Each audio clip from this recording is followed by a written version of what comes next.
Let's get to Constantinos Kombos, who is Foreign Minister of Cyprus.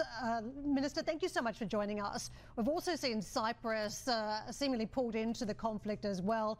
The Iranian-made drone that has hit a base, a British base in Cyprus. Just walk us through how you're seeing the developments so far.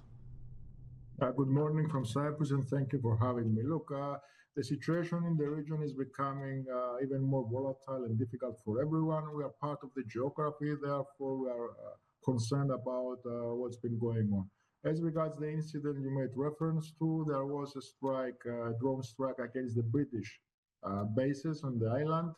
Since then, we had another attempt and various false alarms. At the same time, we have talked to our friends, our allies, especially from the European Union, and there is a protective shield right now that is in place. We are trying to increase our preventive defensive capacity. At the same time, I think it's very important for me to send the message, to repeat rather the message that the Republic of Cyprus has not been the target. Secondly, the Republic of Cyprus profile is not one of engaging in military activity of any sort of kind, but rather is one of facilitating at the humanitarian level the evacuation of citizens from third countries from dangerous zones. And this is what we have been doing consistently throughout the previous months. Unfortunately, and as your report accurately stated, the situation is having a global impact. If one looks at the economic sector, if one looks at the energy, the maritime navigation, the markets in general, this is an impact that is affecting everyone. But it's more affecting the region and the countries in the region, especially in the Gulf, that have been suffering, as we have seen all these few days. Minister, let me ask you about the very mixed position across Europe. It is one thing to be on the sidelines and to criticize the war, the conflict that is playing out, and that is the position that Spain has taken. Others believe that the rules-based system is simply breaking down, and now you're seeing a shift in power. That is the German position. How does Cyprus stand?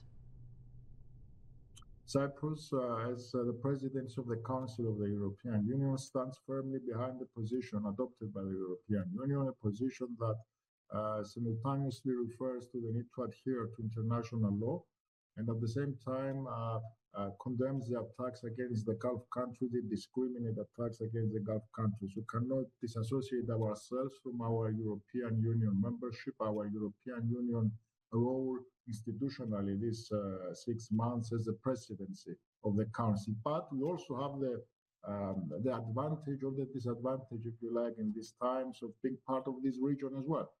So for us, it's not a theoretical exercise, it's not an academic exercise, it's not an exercise in international law application or implementation only. It's about impact on the region and also about making sure that the safety of the people remains the top priority. This is a message we are sending, not only in Brussels, but in all our friends from around the region that we have been in touch during these times. But more importantly, these are partners of ours that we have been in touch and in close cooperation with for Minister. years.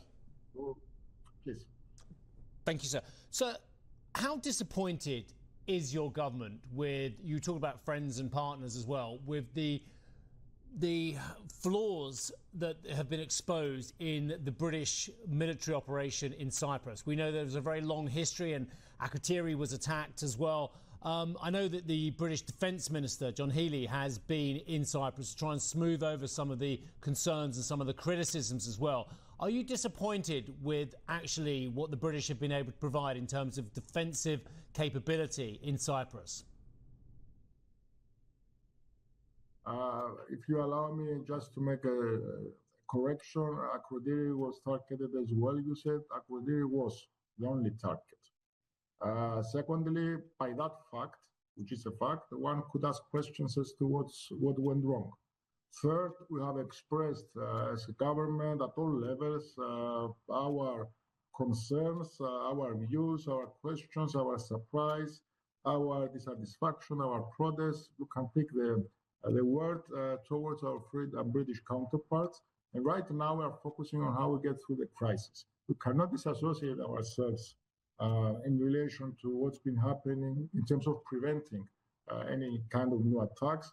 We have to work together. There are issues. These are issues upon which we will reflect when the crisis ends. We reflect also on what's going to happen from this point onwards in terms of coordination that is improved dramatically, and also as to what's going to be the future. So right now, we made our position clear. There are high-level communications and contacts. You mentioned the visit yesterday from the Defense Secretary from the UK, who met with my colleague at the Ministry of Defense, and they discussed the situation in general and better coordination, always within our profile as Cyprus and for the defensive perspective that we are trying to build with our allies countries from Europe, from Greece, France, Spain, and so on. Sir, I appreciate that your concerns are with the immediacy of the situation and getting through this safely for all Cypriots. But this is once again of Europe, the European Union, and its own defence as well. If ever there is a nation on the planet that knows about the concerns that NATO can and can't deliver, it's Cyprus, given obviously the history of your country, sir, as well. Do you think, though, this is thrown into sharp focus, the limitations that the EU has militarily, and actually that solutions need to be found? In this specific situation, and as regards Cyprus and the last few days, I would, if you allow me to take a different perspective, I would say that right now we have an expression, tangible expression of EU solidarity through certain member states with which at the bilateral level we've made arrangements. I mentioned Greece, France, Spain, and possibly others. So my people can see right now, it's visible, it's obvious that they are here. They are trying to be of assistance in our protective capacity. Therefore, I think that this is a good example of how member states of the European Union can come together in situations where there is a risk in general for a member state, even if that risk primarily and exclusively so far has related to the British bases. Yes, we could do more as European Union. I think this is accepted across the board. There are efforts to do so as well, but at the same time, we have to be pragmatic and realistic that in the midst of this crisis, we cannot at the same time focus just on creating potential future capacities. We have to deal with it right now.